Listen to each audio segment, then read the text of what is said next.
ഒരു നാടാകെ കാത്തിരുന്ന കല്യാണം. വരൻ സൂര്യ, വധു മിത്ര. എന്നാൽ ഈ കതിർമണ്ഡപത്തിന് മറ്റു ചില ലക്ഷ്യങ്ങളുണ്ട്. ആരും മറക്കില്ല ഈ കല്യാണ ദിവസം. കാണാൻ കാത്തിരിക്കുക.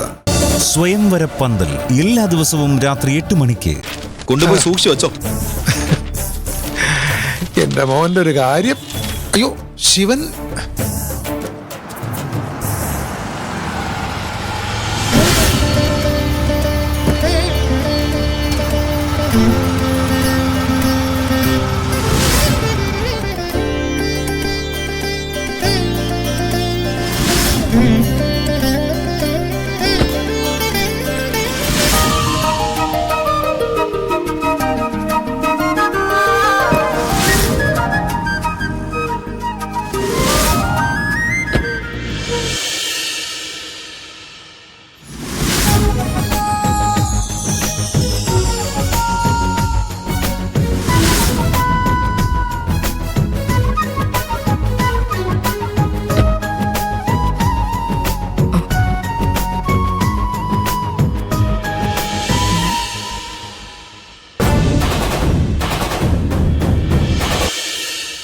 എന്തൊക്കെയാ ചെയ്തു വെച്ചേക്കുന്നത്?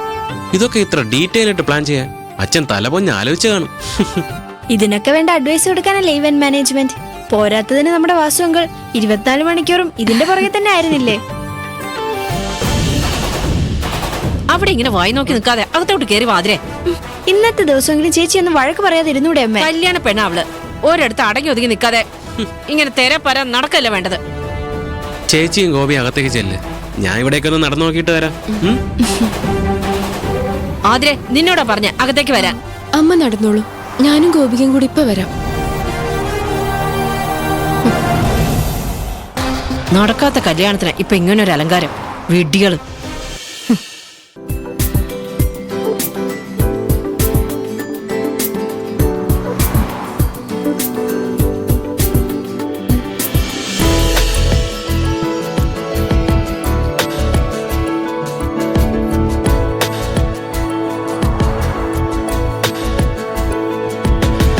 ഹലോ മാം, ഞങ്ങളാ ഈവന്റ് മാനേജ്മെന്റ് ടീം. ഞാൻ രഘു, ഇത് കല. പുറത്തെ അലങ്കാരങ്ങളൊക്കെ എങ്ങനെയുണ്ട് മാം? പോരെ? ആ മതി. മണ്ഡപത്തിനകത്തും ചിലതൊക്കെ ചെയ്തു വെച്ചിട്ടുണ്ട് ഞങ്ങൾ. കൂടുതൽ എന്തെങ്കിലും വേണമെങ്കിൽ പറയണേ. ഇതൊക്കെ തന്നെ ധാരാളം. പിന്നെ വേറൊരു സർപ്രൈസ് ഒരുങ്ങുന്നുണ്ട്. അതെന്താ? അതിനല്ലേ സർപ്രൈസ് എന്ന് പറയുന്നത്. അച്ഛൻ എന്തൊക്കെയാ പറയുന്നെന്ന് വെച്ചാ അതേപോലെ ചെയ്തോളൂ. ശരി മാം, ശരി. നമുക്കും അകത്തേക്ക് പോവാം അല്ലേ ചേച്ചി? വാ. മനുഷ്യ, ഞാൻ രാവിലെ മാർക്കറ്റിലേക്ക് പോകുന്ന വഴി ആ മണ്ഡപത്തിന്റെ മുന്നിലൊന്ന് പോയി നോക്കി. ഭയങ്കര അറേഞ്ച്മെന്റ് അവിടെ നടക്കുന്നത്. ഒരു സിനിമയുടെ ഒക്കെ പോസ്റ്റർ വെക്കും പോലെയാ ഹരിച്ചേട്ടന്റെയും ആതിരയുടെയും ചിത്രം ഫ്ലെക്സ് ബോർഡിൽ വെച്ചിട്ടുള്ളത്.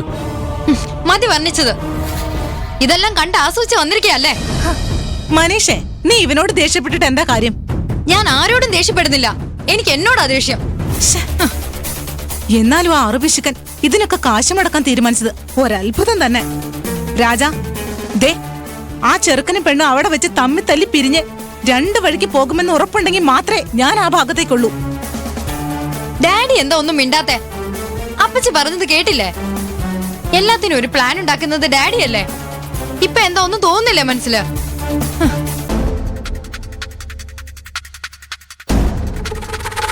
എന്നെ കൊണ്ട് നിർബന്ധിച്ച ആ ക്ഷണക്കത്ത് വാങ്ങിപ്പിച്ചപ്പോ നിന്റെ മനസ്സിൽ എന്തായിരുന്നു?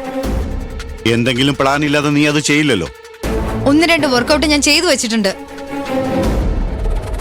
ആ പെണ്ണിന്റെ കഥ കഴിക്കാൻ ഞാൻ പല പദ്ധതികൾ ഒരുക്കി വെച്ചതാ. പക്ഷേ എന്തുകൊണ്ടോ ഒന്നും ഇതുവരെ വിജയിച്ചില്ല. ഇനി പയറ്റാൻ പോകുന്നത് വേറൊരു കളിയാ. അതെന്താ ഡാഡി? ചുവരുകൾക്കും കാതുള്ള കാലമാ മോളെ. അതുകൊണ്ട് അത് പറയാതിരിക്കുന്നതാ നല്ലത്.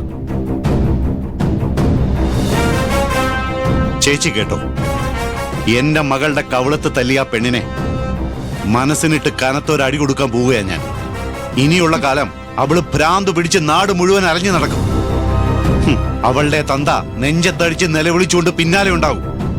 അതുപോലെ നീ എന്താ ഒന്നും മിണ്ടാതെ നിൽക്കുന്നു മോളെ? ഡാഡി പറഞ്ഞത് നിനക്ക് വിശ്വാസമായില്ലേ? പരിപൂർണ വിശ്വാസമുണ്ട്. ഒരു പക്ഷേ ആ വിശ്വാസം എന്റെ മുന്നിൽ തോറ്റുപോയാ വിജയിക്കാനുള്ളൊരു പുതിയ ആയുധം ഞാൻ കരുതി വെച്ചിട്ടുണ്ട് ഡാഡി.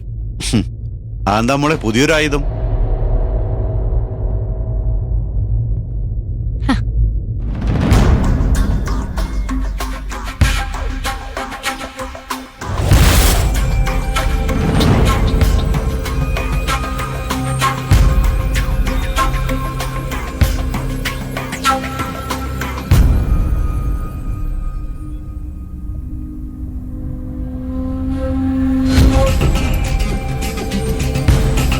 ഇതാ, ഇത് കണ്ടോ?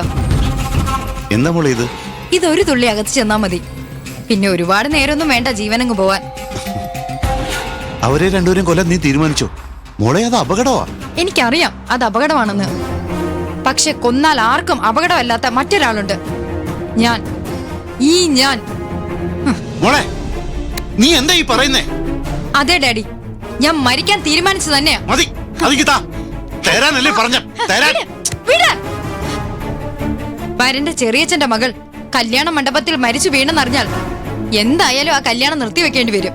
അത് മതി. സ്വർഗത്തിലോ നരകത്തിലോ, അതല്ല രണ്ടിന്റെ ഇടയിൽ എവിടെയാവട്ടെ, അവിടെ ഇരുന്ന ആ കാഴ്ച ഞാൻ സംതൃപ്തിയോടെ കണ്ടോളാം.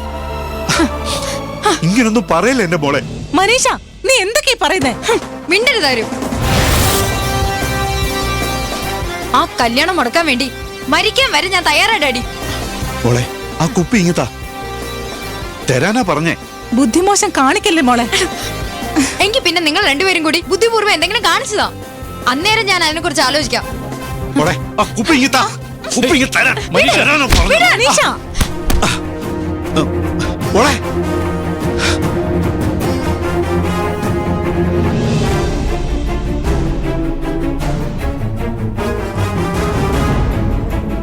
മോളെ ഇനി ഇങ്ങനെ ആവർത്തിച്ച ഇത് ഇപ്പൊ തന്നെ ഞാൻ വായിലൊഴിക്കും. മോളെ അതിങ്ങി താ മോളെ, പ്ലീസ്. തരാനാ പറഞ്ഞേ. ഞങ്ങളെ ഇങ്ങനെ സങ്കടപ്പെടുത്തല്ലേ മോളെ. ഇതിങ്ങനെ പിടിച്ചു വാങ്ങിക്കാൻ ഇത്രയും ബഹളം കാണിക്കുമ്പോ എനിക്കൊരു സംശയം. ഡാഡി നേരത്തെ പറഞ്ഞോലൊന്നും ഡാഡിക്ക് എന്നെ വിശ്വാസം ഇല്ലെന്ന്. അങ്ങനെയാണോ ഡാഡി? അങ്ങനെയാണോന്ന്? നീ ഇങ്ങനെ ആവശ്യമില്ലാത്തൊന്നും ചിന്തിക്കല്ലേ മോളെ, പ്ലീസ്.